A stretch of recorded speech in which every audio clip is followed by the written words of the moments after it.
5장 7장 5절에서 73절까지입니다. 느헤미야 7장 5절에서 73절까지입니다.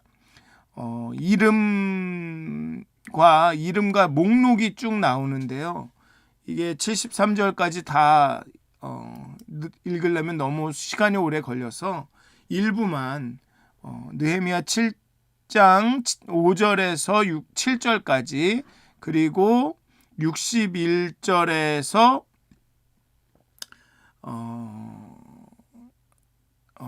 65절까지만 61절에서 73절까지만 보도록 하겠습니다.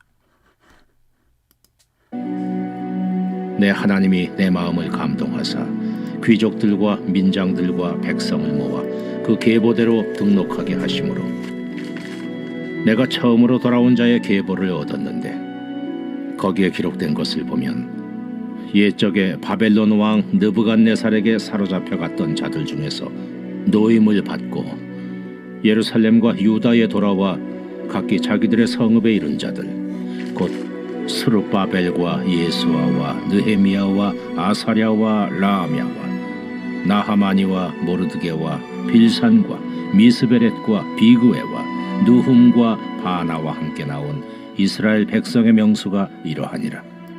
네, 그리고 61절부터 다시 델멜라와 델하르사와 그룹과 아돈과 임멜로부터 올라온 자가 있으나 그들의 종족이나 계보가 이스라엘에 속하였는지는 증거할 수 없으니 그들은 들라야 자손과 도비야 자손과 느고다 자손이라.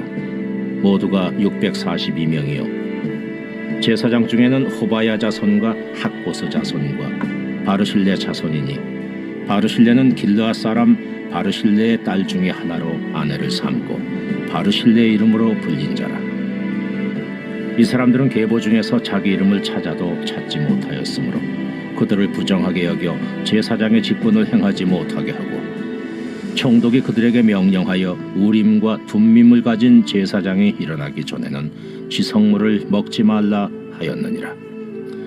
온 회중의 합계는 42,360명이요 그 외에 노비가 7,337명이요 그들에게 노래하는 남녀가 245명이 있었고 말이 736마리요 노새가 245마리요 낙타가 435마리요 나귀가 6,720마리였느니라. 어떤 족장들은 역사를 위하여 보조하였고 총독은 금 1,000드라크마와 대접 50과 제사장의 의복 530벌을 보물곳간에 드렸고 또 어떤 족장들은 금 2만 드라크마와 은 2,200마네를 역사곳간에 드렸고 그 나머지 백성은 금 2만 드라크마와 은 2,000마네와 제사장의 의복 67벌을 드렸느니라. 이와 같이 제사장들과 레위 사람들과 문지기들과 노래하는 자들과 백성 몇 명과 느드님 사람들과 온 이스라엘 자손이 다 자기들의 성읍에 거주하였느니라. 아멘.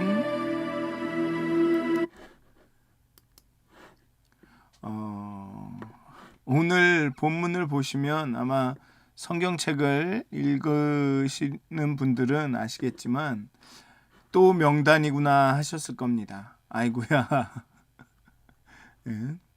그냥 이 눈으로 이렇게 막 건너뛰고 싶은 마음이 드셨을 겁니다.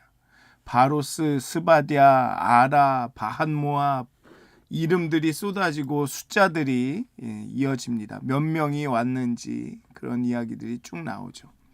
본능적으로 이 장을 빨리 넘기고 싶어 합니다. 그런데 성경에 나오는 목록에는 그 나름의 의미와 어쩌면 더 큰 의미와 그 가치가 있는 것 같습니다.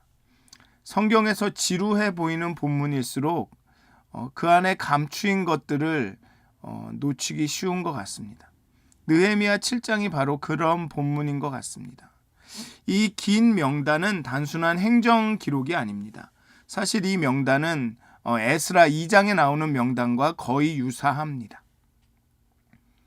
이것은 하나님이 기억하신 사람들의 목록입니다. 에스라서의 나왔던 목록이 반복되는 것처럼 보이지만 이것은 사람들의 목록입니다. 그때도 말씀드렸지만 바벨론 포로로 끌려갔다가 돌아온 사람들, 70년의 침묵을 지나 다시 이름이 불린 사람들의 이야기를 담고 있는 목록입니다. 그래서 오늘은 세 가지 질문으로 이야기를 하려고 합니다. 첫째로 누가 움직였는가? 그리고 어떤 사람들이 기록되었는가? 여기까지는 목록을 보면서 대개가 갖는 생각일 겁니다. 근데 마지막 질문은 무엇이냐 하면 무엇이 아직 완성되지 않았는가? 에스라서에 등장했던 그 명단이 느헤미야 7장에 다시 등장하는 것은 귀환 자체가 이제 완전히 완결되었다라는 선언이라기보다는 첫 귀환의 공동체를 다시 소환하여서 예루살렘 재정착과 언약 공동체의 재구성을 준비하는 장치로 이해하는 것이 더 정확합니다. 왜냐하면 앞에서 어제도 말씀드렸듯이 이스라엘의 성벽은 완공이 되었지만 이제 이스라엘 내부에 있는 내부에 더 많은 문제들이 있습니다. 사람들이 아직 살지 않습니다.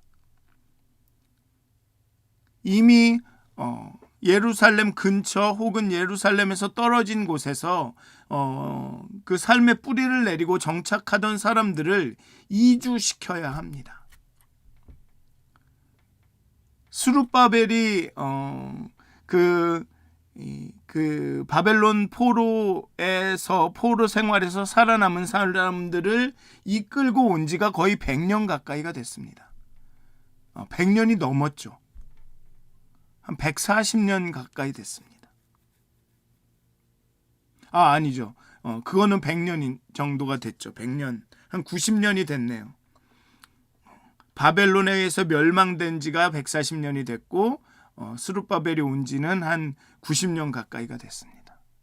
그동안 이미 다 흩어져서 살고 있던 그 귀한 공동체를 다시 예루살렘 안으로, 그 성벽 안으로 이주시켜야 하는 문제가 있었던 겁니다. 그렇기 때문에 이 명단을 다시 한번 발견하고 언급하는 이유는 아직도 이 언약 공동체를 재구성하는 일이 남았다라는 겁니다. 그래서 이 명단은 귀환이 완성되었다라기보다는 이제 남은 공동체가 예배와 율법 중심의 언약 백성으로 최종 정비된다는 표시를, 그 정비의 시작을 의미한다라고 보는 것이 좋습니다.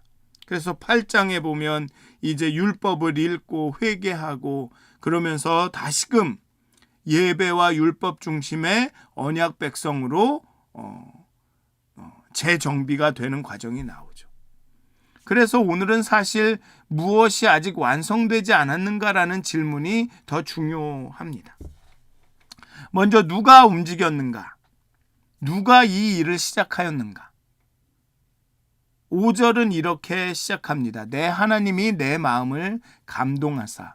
히브리어로 감동하다는 그 단어는 직역하면 주다입니다. 주다. 하나님이 느헤미야의 마음에 생각을, 계획을 주셨습니다. 그리고 마음은 단순한 감정이나 이런 것이 아니라 의지와 판단, 결단의 중심입니다. 계보를 등록하겠다는 생각, 그 사람들의 주민등록을 하겠다는 그 생각, 그 결단, 그 실행력, 그것은 느헤미야의 행정적인 직관이라든가 능력에서 나온 것이 아니었습니다. 하나님께서 먼저 그의 마음에 그 생각을 주셨다라는 겁니다. 느헤미야가 예루살렘 소식을 듣고 울었던 것도, 왕 앞에서 용기 있게 말했던 것도, 성벽 재건에 착수했던 것도, 그리고 그 많은 위협과 어려움들을 기도하며 이겨냈던 것도, 지금 계보를 등록하려는 것도 다 하나님이 주신 그 감동의 연속선 위에 있습니다. 하나님은 공동체를 회복하실 때 항상 먼저 움직이십니다. 사람이 결단하기 전에 하나님이 먼저 감동을 주십니다. 그러니까 여러분들 마음에 드는 생각들, 여러분들이 뭐라 그럴까요? 저건 좀 부족하다. 저건 이랬으면 좋겠다라는 그런 마음들. 그런 마음들이 들 때 그것으로 누군가를 비난하고 비판하기보다는 그것을 붙들고 기도해 보셨으면 좋겠습니다. 이게 하나님이 내게 주시는 사명은 아닌가? 우리 삶에서 선한 일이 시작될 때도 마찬가지입니다. 이제 기도해야겠다는 마음, 오랫동안 연락하지 못한 사람에게 손 내밀어야겠다는 생각, 헌신해야겠다는 결단, 그것은 우리 안에서 저절로 생겨난 것이 아닙니다.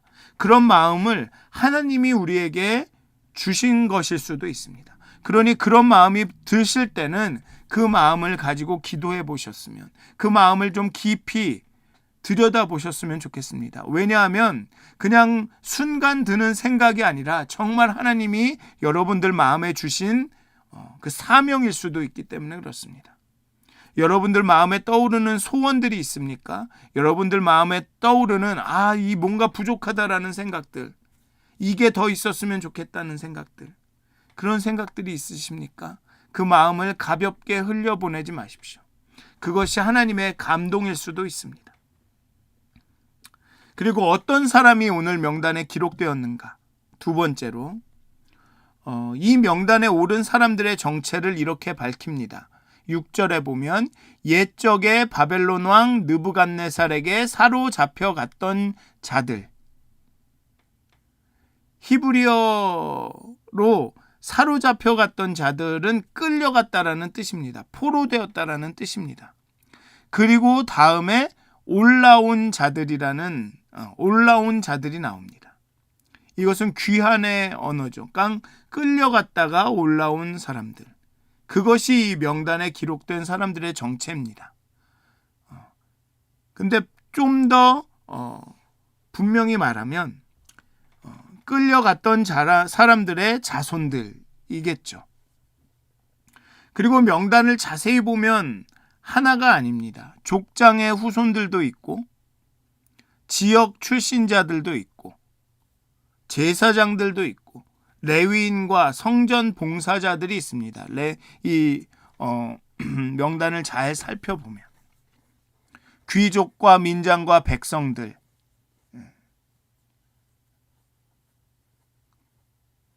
이 있습니다. 또 뒷부분에 가면 제사장들, 레위인, 성전 봉사자들이 쭉 나오고 화려한 가문도 있고 겨우 몇 명만 남은 집안도 있고 큰 숫자도 있고 작은 숫자도 있습니다. 그러나 성경은 그들을 모두 동등하게 사로잡혔다가 올라온 자들이라고 기록을 합니다. 39절에서는 제사장들이, 43절에서는 레위인들이, 그리고 44절에서는 노래하는 자들이 별도로 기록됩니다. 이것은 단순히 직능에 따라서 그 사람들의 직업에 따라서 분류했다라고 생각할 수도 있지만 단순히 그렇게 생각하기보다는 성벽이 완성되었어도 예배하는 자들이 돌아오지 않았다면 그것은 온전한 귀환이 아님을 본문이 선언한다라고 볼 수도 있는 것 같습니다. 하나님이 기다리시는 귀환은 단순히 사람들이 이주해서 그 땅에 사는 것이 아니라 하나님을 예배하는 자리로 돌아오는 것. 그래서 8장에서 이 귀한 공동체가 율법을 들으며 회개하고 그 9장 10절 10장 계속해서 정말 예배의 공동체로 돌아오는 그 장면이 중요한 것입니다. 그런데 61절에서는 좀 예상치 못한 사람들이 나옵니다. 델멜라와 델하르사와 그룹과 앗돈과 임멜로부터 올라온 자가 있으나 그들의 종족이나 계보가 이스라엘에 속하였는지는 증거할 수가 없으니. 계보를 증명하지 못한 사람들입니다. 요즘 말로는 족보가 없는 사람들입니다. 이름은 있지만 그 뿌리가 불분명한 사람들입니다. 64절은 그들이 계보를 찾아도 찾지 못했다고 말합니다. 그래서 제사장 직분에서는 잠시 제외가 됩니다. 여기 보면 뭐라고 나오냐 하면 총독이 그들에게 명령하여 우림과 둠밈을 가진 제사장이 일어나기 전에는 지성물을 먹지 말라 하였다. 제사장 직분을 행하지 못하게 하였다. 그러나 이 어떤 제한이 있고 한계가 있는 것은 분명하지만 중요한 것은 이것입니다. 그들이 공동체에서 쫓겨난 것이 아니라는 거죠. 그리고 어떤 조건이 붙어서 우림과 둠밈을 가진 제사장이 일어나면 그때는 다른 공동체원들과 동등하게 대우받을 것이라는 겁니다. 73절을 보면 그들도 자기들의 성읍에 거주하였습니다. 계보가 불분명한 사람도 함께 돌아왔고 함께 살았습니다. 이것은 하나님의 기억은 완벽한 계보를 요구하지 않는다는 것입니다. 이사야 43장에는 이렇게 말합니다. 내가 너를 지명하여 불렀나니 너는 내 것이라. 지명하여 불렀다. 그것이 언약의 언어입니다. 하나님이 이름을 부르시는 것은 그 이름이 완전해서가 아닙니다. 그 이름이 하나님의 것이기 때문에 그렇습니다. 하나님이 부르셨기 때문에 그가 하나님의 백성이 되는 겁니다. 하나님의 백성의 자질이 있고 자격이 있고 족보가 있고 계보가 있고 혈통이 그래서 하나님의 백성이 되는 게 아니라 하나님이 지명하여 불렀기 때문에 하나님의 백성이 되고 하나님의 것이 되는 것입니다. 우리는 번호로 불리는 세상에서 삽니다. 사원번호, 고객번호, 환자번호. 그러나 하나님의 장부에는 번호가 없습니다. 이름이 있습니다. 우리의 이름이 있습니다. 바벨론의 70년 동안도 하나님은 그 이름을 기억하고 계셨습니다. 계보가 불분명했던 그 사람의 이름도 잊지 않으셨습니다. 그래서 이름 목록이, 명단이 중요한 겁니다. 오랫동안 교회를 떠났다가 돌아온 성도의 이름을 목사님이 기억하고 불러주었을 때 그 성도는 말할 겁니다.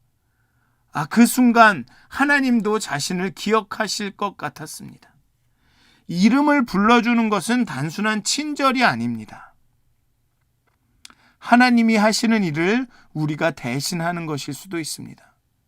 여러분들이 누군가의 이름을 불러주었을 때 그 사람은 하나님이 자신을 부르는 것처럼 느낄 수도 있다는 겁니다. 직장에서, 가정에서 소외감을 느낄 때 이 진실을 붙드십시오. 나는 하나님의 기록에 이름이 있는 사람이다. 또 여러분들 주변에 소외된 사람이 관심을 받지 못하는 사람이 있는 것 같다면 그 사람들의 이름을 불러주십시오. 그리고 마지막으로 무엇이 아직 완성되지 않았는가? 이제 명단의 마지막 부분에 보면 귀한 자의 총계가 나옵니다. 42,360명, 노비 7,337명, 약 5만 명. 거기에다가 노래하는 남녀 245명, 아마 그 성전에서 일했던 사람들이겠죠. 말, 롯의 낙타, 나귀까지 기록이 됩니다. 그리고 73절이 이렇게 마무리됩니다. 제사장들과 레위 사람들과 문지기들과 노래하는 자들과 백성 몇 명과 느디님 사람들과 온 이스라엘 자손이 다 자기들의 성읍에 거주하였느니라. 돌아왔습니다. 성읍에 거주했습니다. 그런데 본문은 여기서 멈추지 않습니다. 바로 다음 절 8장 1절에서 에스라가 율법책을 펼쳐듭니다. 성벽이 완성되었습니다. 사람들이 등록이 되었습니다. 그리고 그 사람들이 성읍에 거주합니다. 그런데 아직 무언가가 남아 있습니다. 느헤미야서의 구조를 보면 귀환의 완성은 말씀의 낭독과 연결이 됩니다. 7장의 명단이 끝나자마자 8장의 말씀 선포로 이어지는 것은 우연한 편집이 아닙니다. 성경은 이 순서를 통해 말하고 있습니다. 몸이 돌아오는 것만으로는 귀환이 완성되지 않는다. 성전이 세워졌지만 귀환의 완성이 아니었고, 성벽이 완공되었지만 귀환의 완성이 아니었습니다. 이름이 등록되었지만 아직 완성이 아니었습니다. 8장에서 에스라가 율법을 펼쳐 읽었을 때, 백성이 그 말씀 앞에서 울 때, 그 말씀대로 초막절을 지킬 때, 그 말씀 앞에서 회개할 때, 귀환은 비로소 살아있는 귀환이 됩니다. 몸이 돌아오는 것이 아니라 그 마음이 여호와 하나님께로 돌아오는 것입니다. 예배는 성전 안에서 끝나는 것이 아닙니다. 말씀이 삶이 되고 삶이 예배가 되는 것, 그것이 하나님이 약속하신 하나님의 땅으로의 진정한 귀환입니다. 요한복음 4장 23절에서 예수님은 이렇게 말씀하셨습니다. 아버지께서는 자기에게 이렇게 예배하는 자들을 찾으시느니라. 하나님은 지금도 찾고 계십니다.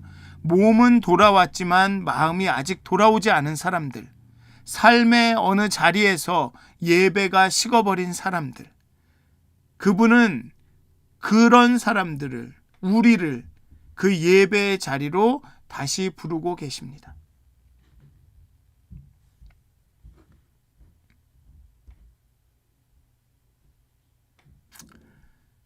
여러분들의, 우리의 이름이 하나님의 기록에 있습니다. 그 이름을 부르시는 분이 여기에 계십니다. 그리고 그분은 우리의 삶 전체가 하나님께 돌아오기를 기다리고 계십니다.